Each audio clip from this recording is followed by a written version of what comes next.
religions, Christianity, Judaism, and Islam. But Christianity is the only religion in which a God leaves heaven and comes down to earth to become one of us. He's not a man that we put on a pedestal and say, let's worship him. But he's a God who became one of us in the form of this little infant. How blessed we are. We hear the story so often. I hope we never take it for granted. What that means. I was talking to a college student tonight at dinner, and she was telling me about one of her professors who is also an atheist. And I was thinking about that. What does it mean to him?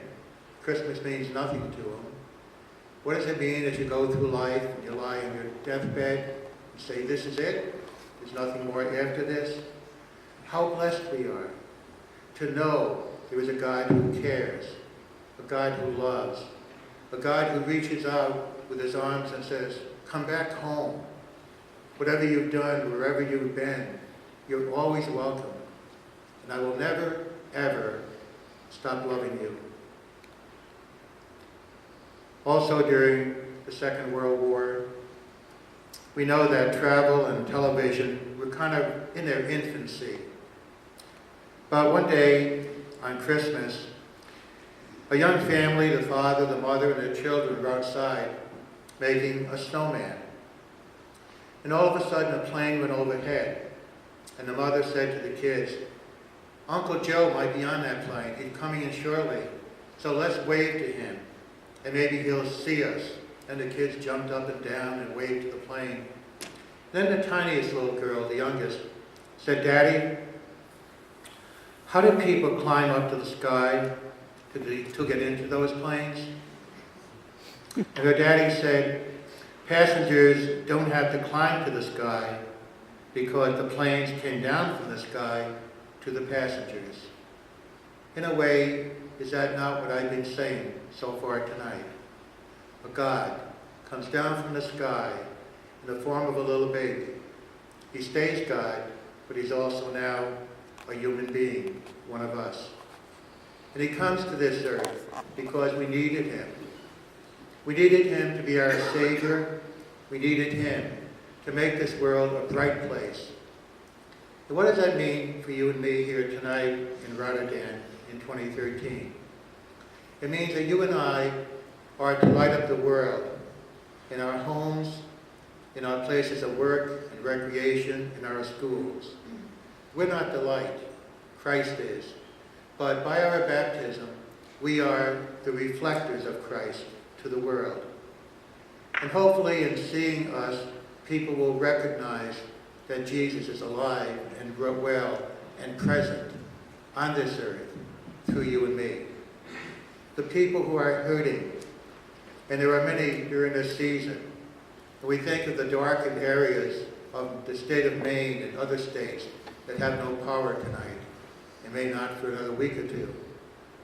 We think of those who have had tragic accidents in the past, like the trooper, David Cont'd. We think of all the people here in our own parish family who have lost people this past year.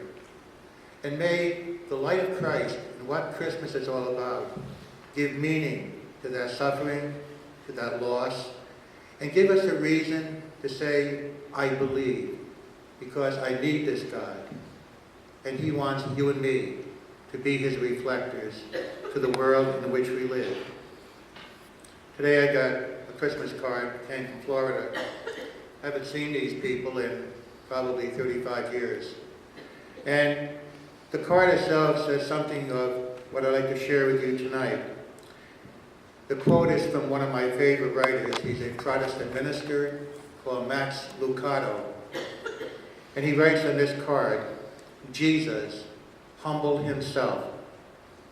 He went from commanding angels to sleeping in the straw, from holding stars to clutching the fingers of Mary. He went, the palm that held the universe took the nail of a soldier, as we see on the crucifix. And why? Why did he do any of this? because that's what love does. May you and I share that love as we honor Christ on his birthday. Rejoice in the fact that we have been called to be his children, and he calls us his brothers and sisters. May we rejoice and keep alive the great feeling we have tonight, and have it carry through the whole new year of grace of 2014, so that a year from now, those of us who are here, and those of us who might be with the Lord in heaven, may continue to say, 2014 was a great year because I saw Christ in everyone I met, and hopefully they saw Christ in me. May God bless each one of you on this Christmas of 2013, and may you know how much he loves you, and so do I.